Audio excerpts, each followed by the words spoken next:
Je m'appelle Stéphane Barré, je suis le responsable de The Wrap Motion et de Ghost Agency. Donc il y a The Wrap Motion qui est une école de formation.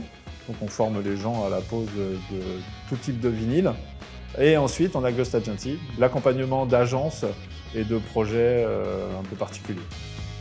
The Wrap Motion a été créé il y a 2 ans maintenant. Pourquoi le choix de printer aujourd'hui? C'est qu'on est très exigeant, nous, au niveau de la pose. Alors peut-être un peu trop, mais c'est peut-être notre statut de formateur qui veut ça. Et on avait une grande exigence au niveau du print qu'on arrivait à trouver nulle part. Nous, ce qu'on a cherché, c'est quelque chose de simple. Voilà, on n'est pas des sachants au niveau du print, c'est un vrai métier. On voulait quelque chose de maîtrisable, facile, mais qui est en lien aussi avec nos clients d'aujourd'hui. Donc déjà, on avait besoin de blanc.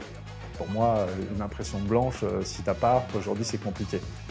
Pour la petite histoire de timing, la 630, on l'a achetée il y a à peu près 1 an et demi, et la 830, il y a à peu près 3 mois qu'elle est là. C'est un ancien élève de l'école de formation qui a repris ici la production. Il n'avait pas de connaissances non plus. En l'espace de 15 jours, il a su gérer le sujet. Franchement, c'est d'une simplicité déconcertante. Quand la 630 est rentrée, on a commencé à proposer des choses différentes. On fait de la vitrine, on fait du mur, on fait de la voiture, on fait du bateau, on fait de la trottinette. Avant, on avait de la sous-traitance. Tout est passé ici maintenant chez nous. Donc aujourd'hui, on va dire que l'activité, elle est à 50% pose et 50% print, voire 60% print aujourd'hui. Et puis la 630, au final, elle a été assez vite débordée. On a naturellement fait l'achat d'une 830 quelques mois après.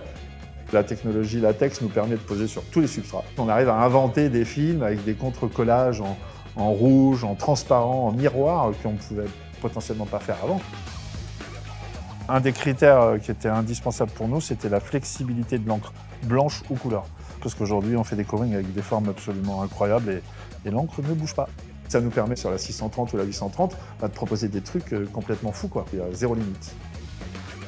Aujourd'hui, les gros clients s'intéressent aussi à la planète. Il y a une vraie volonté, en tout cas, de faire attention à ce qu'on utilise, notamment pour un de mes plus gros clients, où lui, il veut du sans PVC et que du latex. Et par rapport aux poseurs, si on peut faire quelque chose pour eux, entre les produits pour nettoyer qui ne sont pas toujours très sympas, on va dire qu'on évite les solvants. Si je devais me donner un conseil à moi-même il y a 30 ans, c'est de me lancer dans la production parce que en fait, je ne m'intéressais pas aux machines de print. Je pensais vraiment que c'était tellement compliqué, alors qu'en réalité, pas du tout. Quand on est bon et qu'on a des bons outils, en réalité, ça marche tout seul.